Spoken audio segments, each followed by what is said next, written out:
Guys, আজকের পর্বে যা যা ঘটেছে তাতে বলা যায় আগামী পর্ব হতে যাচ্ছে একদম আগুন।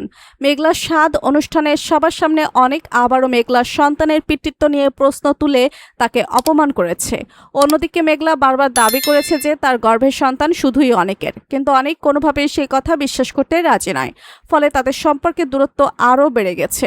এদিকে বৃষ্টি আবারও প্রমাণ করেছে যে সে এখনো মন থেকে অনেককে ভালোবাসে, কিন্তু তার অহংকার আর রাগের কারণে সেই ভালোবাসা প্রকাশ পেলেও সম্পর্কের জটিলতা দিন দিন আরও বাড়ছে।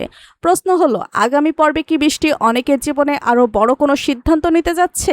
অন্যদিকে রাতুলের বিরুদ্ধে প্রমাণ সংগ্রহের কাজও জোরদার হচ্ছে। সাব্বির ও ওমর জাফরের কথাবার্তা শুনে বোঝা যাচ্ছে খুব শিগগিরই রাতুলকে আইনের হাতে তুলে দেওয়ার জন্য বড় কোনো পদক্ষেপ নেওয়া হবে। তাহলে কি আগামী পর্বে রাতুলের সব ষড়যন্ত্র ফাঁস হয়ে যাবে? আর সবচেয়ে বড় ধাক্কা এসেছে পর্বের শেষ মুহূর্তে। মেঘলাকে হঠাৎ কান্নাকাটি করতে দেখা গেল, আর এরপরই সবাই ছুটে গেল তার কাছে। কিন্তু আসলে কি হয়েছে মেঘলার? তার এবং তার গর্ভের সন্তানের কোনো ক্ষতি হয়েছে, নাকি সে আবারও কোনো নতুন ষড়যন্ত্রের শিকার হতে যাচ্ছে? এছাড়াও বৃষ্টির বাবা এখনও শালিমার বিল্ডার্স গ্রুপকে নিজেদের নিয়ন্ত্রণে আনার পরিকল্পনা করে যাচ্ছে। তাই সামনে ব্যবসায়িক যুদ্ধ আরও ভয়ঙ্কর রূপ নিতে পারে।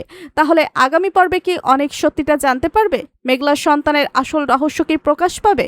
রাতুল কি অবশেষে ধরা পড়বে, নাকি নতুন কোনো ষড়যন্ত্র পুরো গল্পকে অন্যদিকে নিয়ে যাবে? তোমাদের কি মতামত লিখে জানিয়ে দাও কমেন্ট করে। পরবর্তী আপডেট সবার আগে পেতে সাবস্ক্রাইব করুন আমাদের চ্যানেলটি।